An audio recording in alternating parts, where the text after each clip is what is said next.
Pengenalan. Dasar hubungan luar India. Dasar luar tersebut merangkumi aspek politik, ekonomi serta sosial.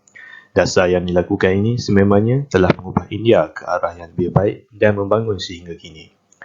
Dasar luar India dihasilkan daripada interaksi sejumlah besar faktor yang mempengaruhi pengubahan dasar luarnya. Ia dihasilkan dengan cara yang berbeza dan juga dalam keadaan yang berbeza. Faktor-faktor pembentukan dasar luar India. Antara faktor tersebut ialah faktor geografi iaitu keluasan negara India dan juga kedudukan sempadannya. Faktor-faktor ini diklasifikasikan kepada penentu dasar luar India. Selain itu, dasar luar India dengan Pakistan. Dari aspek politik, isu Kashmir dilihat sebagai titik tolak kepada ketegangan hubungan antara India dan Pakistan. Oleh demikian, India telah merujuk masalah tersebut kepada Majlis Keselamatan Pertubuhan Bangsa-Bangsa Bersatu PBB bagi mendapatkan bantuan. Seterusnya, Majlis Keselamatan PBB telah meluluskan resolusi yang menetapkan bahawa penaklukan dan pendudukan India ke atas Kashmir adalah tidak sah. Akhirnya, Pakistan dan India telah menandatangani Perjanjian Karachi bagi mewujudkan garisan kawalan LOC dengan diawasi oleh pemerhati daripada PBB. Seterusnya, hubungan luar India dengan Bangladesh. Dari aspek politik, sempadan Bangladesh didirikan melalui pemisahan antara India pada tahun 1947. Ia merupakan bahagian wilayah timur Pakistan, iaitu Pakistan Timur yang dipisahkan dari bahagian wilayah barat sejauh 1,600 km persegi.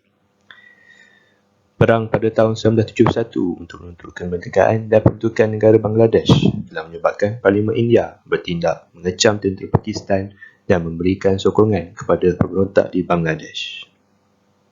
Akhirnya, Perlembagaan Bangladesh telah diisytiharkan pada 4 November 1972. Ia mengikut Perlembagaan India dan mewujudkan bentuk pemerintahan berparlimen. Akhir sekali, dasar luar India dengan Sri Lanka. Dari aspek politik dan ekonomi, India telah menjadi negara yang mempunyai pengaruh yang kuat di Sri Lanka. Hal ini kerana kedudukannya di penghujung benua kecil India yang dikelilingi oleh Lautan Hindi. Penglibatan India seperti memberikan bantuan kewangan pada Sri Lanka ketika tercetusnya Perang Saudara di Sri Lanka iaitu pada tahun 1983. Pada tahun 1977, Sri Lanka telah dipimpin oleh Perdana Menteri J.R. Jayawardene. Hasilnya, beliau telah memperkenalkan perlembagaan yang baru, sistem presiden dan berjaya meliberalisasikan ekonomi di Sri Lanka. Baik, kita teruskan dengan hubungan India dan juga negara-negara Eropah, iaitu hubungan India dan juga British. Aspek pertama, hubungan di antara India dan British merupakan kerjasama ketenteraan. Pada tahun 1947, India merupakan ahli Commonwealth secara tidak rasmi daripada Asia. Namun begitu, keterlibatan India di dalam Commonwealth tidak begitu memberangsangkan akibat India terlibat secara langsung dalam Perang Dingin 1945. Namun begitu, pada tahun 1962, hubungan di antara India dan juga British mengorak langkah dari sudut kerjasama ketenteraan apabila India menerima bantuan keuangan daripada pihak British untuk menghadapi peperangan dengan China. Pada tahun 1995, India telah mengorak langkah selepas berakhirnya Perang Dingin dengan menandatangani Defence Consultative Group DCG di antara India dan British. Aspek kedua hubungan di antara India dan juga British adalah pelaburan dan pembangunan ekonomi. Pada peringkat awal, India dilihat sukar untuk membangun disebabkan penjajahan yang telah berlaku terhadap negara mereka. Disebabkan perkara tersebut, India terpaksa menandatangani Perjanjian Treaty of Friendship and Cooperation di antara USSR ataupun Soviet Union bagi mengembangkan ekonomi mereka semula. Disebabkan perjanjian tersebut, pihak British melihat India sedang melakukan pengkhianatan terhadap mereka.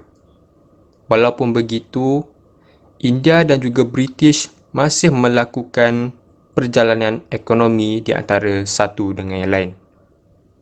Ini dapat dilihat pada tahun 1968 bagaimana pihak British telah mengeluarkan jumlah wang yang cukup besar iaitu 991 juta US dollar dan melalui perjanjian 1962 iaitu perjanjian Colombo. Perkembangan India telah berlaku secara drastik apabila berakhirnya Perang Dingin semasa pemerintahan Manmohan Singh. Aspek ketiga hubungan India dan juga British adalah dari sudut perkembangan pendidikan dan budaya.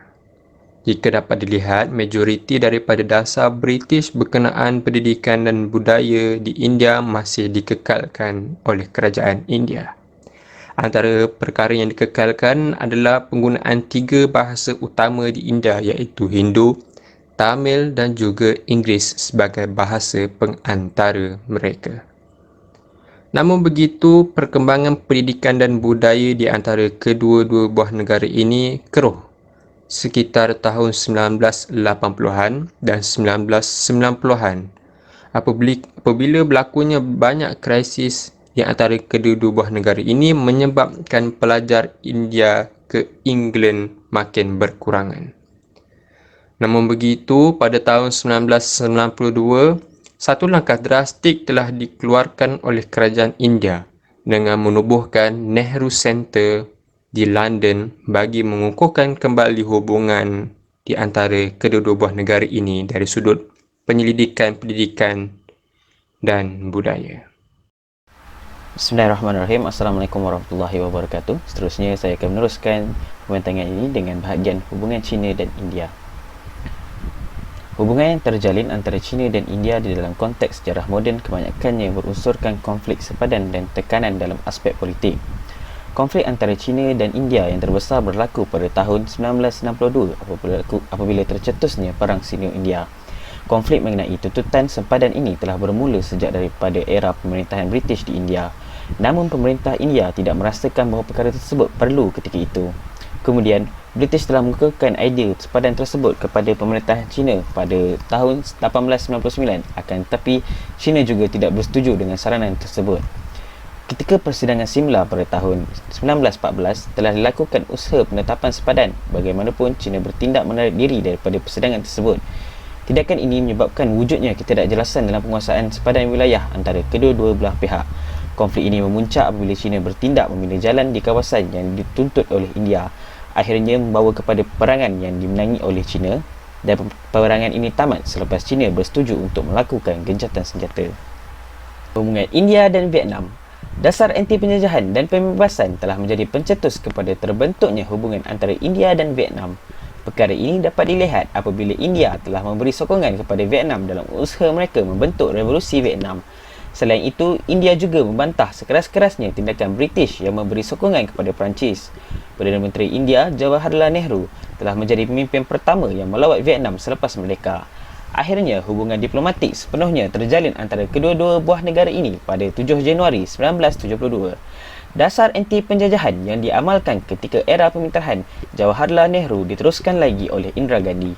Banyak usaha yang dilakukan dalam membantu Vietnam keluar daripada penjajahan. Antara usaha tersebut ialah India di dalam Persidangan Pertubuhan Bangsa-Bangsa Bersatu PBB pada tahun 1970 telah menuntut supaya Amerika Syarikat menarik semula tentera mereka daripada Vietnam. Kesan daripada tindakan India terbentuknya perjanjian dua hala antara kedua-dua buah negara pada tahun 1978. Kemudian, pada tahun 1999, Perjanjian Promosi dan Perlindungan Pelaburan Bilateral PIPPA telah dibentuk. Hubungan India dan Kemboja. Peranan yang dimainkan India di dalam kawalan antarabangsa Indo-China telah menyebabkan wujudnya hubungan baik antara India dan Kemboja. Hubungan antara kedua-dua buah negara ini semakin meningkat apabila Perdana Menteri India Jawaharlal Nehru telah melawat Kemboja pada tahun 1954. Di samping itu, India juga melalui PBB telah melaksanakan diplomasi multilateral untuk mencari jalan penyelesaian terhadap krisis Kemboja pada tahun 1980-an. India juga telah membuka pejabat kedutaan di Phnom Penh pada tahun 1981. India turut memberi sumbangan di dalam persidangan damai Paris apabila berjaya mengakhiri perang saudara di Kemboja. Pemerintah India telah menghantar anggota tentera dan pegawai ke Kemboja untuk menjalankan pilihan raya yang ditaja oleh PBB pada tahun 1993. Mereka juga menghantar pasukan pakar arkeologi ke Kemboja untuk membantu proses pemilihan Angkor Wat. Secara keseluruhannya, dasar luar yang dilaksanakan telah berjaya menjadikan India sebagai sebuah negara berpotensi besar dan meningkatkan lagi status India di kalangan negara lain. Kebangkitan India sebagai kuasa ekonomi dan langkah strategik untuk mengekalkan pertumbuhan ekonomi telah membawa kepada perubahan dasar luar India daripada Look East Policy, dasar pandang timur, kepada Act East Policy, dasar tindak timur. Dasar baru ini juga dilihat sebagai satu pendekatan yang diambil oleh India untuk menghadapi perubahan senario global. Sekian sahaja daripada kami. Terima kasih.